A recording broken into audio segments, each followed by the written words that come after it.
ஆமா. எனக்கு என்னன்னா இந்த மிடில் ஆர்டர் ரொம்ப எக்ஸ்போஸ் ஆகுது எனக்கு. அதுதான் பயமா இருக்கு. இப்போ நீங்க மத்த டீம்ஸ் எல்லாம் பாத்தீங்கன்னா ஒரு ஓபனர் ரொம்ப எக்ஸ்ப்ளோசிவா ஆடுறாரு, இன்னொரு ஓபனர் வந்து டைம் எடுத்து ஆடுறாரு. பட் நம்மளுக்கு இருக்கிற டெம்ப்ளேட் பாத்தீங்கன்னா 2 ஓபனரும் ஒரு மாதிரி பொறுமையா தான் ஆடுற மாதிரி இருக்காங்க. தோனியும் அதை வெளிப்படையா சொல்றாரு.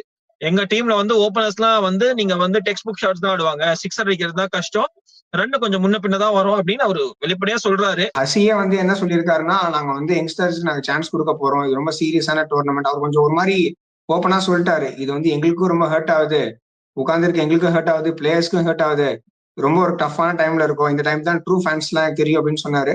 எனக்கு தெரிஞ்சு வந்து வன்ஸ்பேடியும் ஷேக் ரஷீதும் நான் நெட்ஸ்ல இன்னைக்கு பிராக்டிஸ் பண்ணிட்டு இருந்தது இன்ஸ்டாகிராம்ல பார்த்தேன். ஸோ எனக்கு தெரிஞ்சு நாளைக்கு இன் பிளேஸ் ஆஃப் ராகுல் திரிபாத்தி அண்ட் விஜய் சங்கர் வரத்துக்கு ஒரு சான்ஸ் இருக்கு ப்ரோ. அதுதான் 2 பேரையும் ரீப்ளேஸ் பண்ணுவாங்களா இல்லாட்டி ஒருத்தர ரீப்ளேஸ் பண்ணுவாங்களா? 2 பேரையும் ரீப்ளேஸ் பண்ணுவாங்களா? 2 பேர் ரீப்ளேஸ் பண்ணிடுவாங்க. ஏன்னா வந்து இவரும் ஒரு சைடு வந்து பாத்தீங்கன்னா ஒரு ஷீட் ஆங்கர் ரோல் தான் விளையாடுவார் விஜய் சங்கர். ஸோ சிஎஸ்கேக்கு வந்து இப்போ நத்திங் டு லூஸ், லைக் வந்து ஃப்ரீடமா ஆல்ரெடி ஒரு டெம்ப்ளேட் ஃபாலோ பண்ணி தான் 5 மேட்ச் தோத்து இருக்கும். ஸோ எனக்கு தெரிஞ்சு வந்து அந்த வன்ஸ்பேடியும் ஷேக் ரஷீதும் கன்ஃபார்ம் உள்ள வந்துருவாங்க.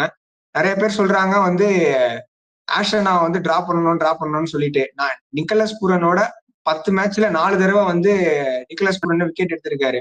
Strike rate of against Ashwin கூட நிக்கலஸ் பூரனுக்கு அதனால கிரேட்டா இல்ல. எனக்கு தெரிஞ்சு வந்து இது வந்து ரொம்ப குரூஷியல் ஃபேக்டரா இருக்கும்னு தோணுது.